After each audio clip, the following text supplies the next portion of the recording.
ಇನ್ನು ಹಿಂದೆ ಇರುವಂಥದ್ದು ಪ್ರಜ್ವಲ್ ಎಲ್ಲಿದ್ದಾನೆ ಅನ್ನುವಂಥ ಹುಡುಕಾಟ ಮಾಡ್ತಾನೆ ಇದ್ದಾರೆ. ಬಟ್ ಸರ್ಕಾರಕ್ಕೆ ಮಾಹಿತಿನೇ ಇಲ್ವಂತೆ.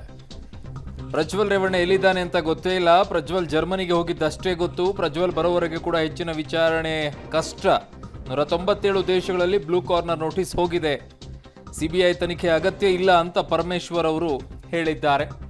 ಸೊ ಈಗ ಸದ್ಯಕ್ಕೆ ಅವರು ಎಲ್ಲಿದ್ದಾರೆ ಅನ್ನುವಂಥ ಮಾಹಿತಿನೇ ಗೊತ್ತಾಗ್ತಿಲ್ಲ ಅನ್ನುವಂಥದ್ದನ್ನ ಗೃಹ ಸಚಿವರಾಗಿರುವಂಥ ಪರಮೇಶ್ವರ್ ಕೊಟ್ಟಿರುವಂಥ ಹೇಳಿಕೆ. ರಾಜ್ಯದಲ್ಲಿ ಹಾಸನ ಜಿಲ್ಲೆಯಲ್ಲಿ ನಡೆದಿರ್ತಕ್ಕಂಥ ಲೈಂಗಿಕ ದೌರ್ಜನ್ಯ ಪ್ರಕರಣದಲ್ಲಿ ಈಗಾಗಲೇ SIT ಅವರು ತನಿಖೆಯನ್ನು ಭಾಳ ಗಂಭೀರವಾಗಿ ಮಾಡ್ತಾ ಇದ್ದಾರೆ. ತಮಗೆ ಗೊತ್ತಿರೋ ಹಾಗೆ ಪ್ರಜ್ವಲ್ ರೇವಣ್ಣ ಅವರು ಏನು ಅಪರಾಧಿ ಸ್ಥಾನದಲ್ಲಿದ್ದಾರೆ, ಅವರು ದೇಶ ಬಿಟ್ಟು ಹೋಗಿದ್ದಾರೆ ಎನ್ನುವಂಥದ್ದು ಇವತ್ತು ಎಲ್ಲರಿಗೂ ಗೊತ್ತಿರುವಂಥದ್ದು. ಅವರನ್ನು ವಾಪಸ್ ಕರ್ಕೊಂಡು ಬರಬೇಕು ಅಂಥೇಳಿ SIT ಅವರು CBIಗೆ ರಿಕ್ವೆಸ್ಟ್ ಮಾಡಿ ಅವರಿಗೆ ಬ್ಲೂ ಕಾರ್ನರ್ ನೋಟಿಸನ್ನು ಕೊಡಬೇಕು ಅಂಥೇಳಿ ಅವರಿಗೆ ರಿಕ್ವೆಸ್ಟ್ ಮಾಡಿದ ಮೇಲೆ CBIನವರು ಬ್ಲೂ ಕಾರ್ನರ್ ನೋಟಿಸನ್ನು ಇಶ್ಯೂ ಮಾಡಿದ್ದಾರೆ. ಬ್ಲೂ ಕಾರ್ನರ್ ನೋಟಿಸ್ ಅಂತ ಹೇಳಿದರೆ ಅವರನ್ನು ಯಾವ ದೇಶದಲ್ಲಿ ಈಗಾಗಲೇ 190 ದೇಶಗಳಲ್ಲಿ ಅವರಿಗೆ ನೋಟಿಸ್ ಹೋಗಿರುವಂಥದ್ದು. ಅದು ಇಂಟರ್ಪೋಲ್ನವರು ಇಶ್ಯೂ ಮಾಡ್ತಾರೆ.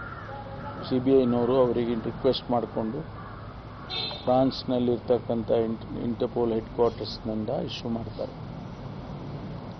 ಅವರು ಆ ವ್ಯಕ್ತಿಯನ್ನು ಯಾರನ್ನು ರೆಫರ್ ಮಾಡಿರ್ತಾರೆ ಆ ವ್ಯಕ್ತಿಯನ್ನು ಆ ದೇಶಗಳಲ್ಲಿ ಹುಡುಕಿ ಸಂಬಂಧಪಟ್ಟವರಿಗೆ ಮಾಹಿತಿಯನ್ನು ಕೊಡ್ತಾರೆ. ಕುಮಾರಸ್ವಾಮಿಯವರು 100 ಪ್ರಶ್ನೆ ಕೇಳಿದ್ದಾರೆ. ಅದೆಲ್ಲದಕ್ಕೂ ಉತ್ತರ ಕೊಡೋಕ್ಕಾಗಲ್ಲ. ನಾನು ಒಂದೇ ಪಾಯಿಂಟ್ ಹೇಳಿದೆ, CBI ಕೊಡೋದಿಲ್ಲ. ನಾವು SIT ಸಮರ್ಥವಾಗಿದೆ, ಅದನ್ನು ಖಂಡಿತವಾಗಿ ಯಾವುದೇ ಮುಲಾಜಿಲ್ಲದೆ ನಾವು ಮಾಡ್ತೇವೆ ಇನ್ವೆಸ್ಟಿಗೇಷನ್ ಅಂತ ಹೇಳಿದ್ದೇನೆ, ಅದನ್ನು ಮಾಡ್ತೇವೆ.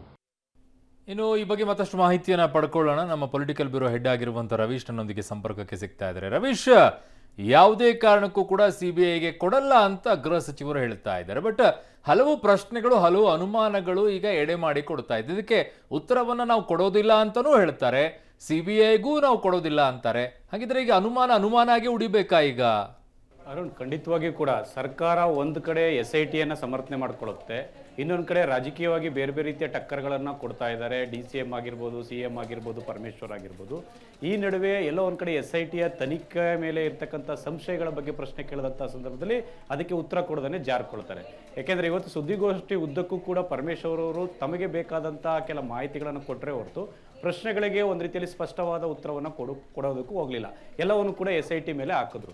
ಅಂದರೆ SIT ಸಮರ್ಥವಾಗಿದೆ, ಎಲ್ಲ ರೀತಿಯ ತನಿಖೆಯನ್ನು ಮಾಡುತ್ತೆ ಅಂತ ಹೇಳೋದ್ರ ಜೊತೆಗೆ CBI ತನಿಖೆ ಅಗತ್ಯ ಇಲ್ಲ ಅಂತ ಕುಮಾರಸ್ವಾಮಿ ಅವರು ಏನು ಒಂದು ಹೇಳಿಕೆಯನ್ನು ಕೊಟ್ಟಿದ್ರು, ಅದಕ್ಕೆ ಟಕ್ಕರನ್ನು ಕೊಟ್ಬಿಟ್ರು. ಆದರೆ ಕೆಲ ಸಂಶಯಗಳೇನಿತ್ತು, ಅಂದರೆ ಕಾರ್ತಿಕ್ ಗೌಡ ಮತ್ತು ನವೀನ್ ಗೌಡ ಏನಿದ್ರು, ಅವರನ್ನು ಯಾಕೆ ಅರೆಸ್ಟ್ ಮಾಡಲಿಲ್ಲ, ಅವರ ವಿಚಾರಣೆ ಯಾಕೆ ನಡೆದಿಲ್ಲ ಅನ್ನೋದ್ರ ಬಗ್ಗೆ ಕೂಡ ಸ್ಪಷ್ಟವಾದ ಅವ್ರ ಹತ್ರ ಉತ್ತರ ಇರಲಿಲ್ಲ.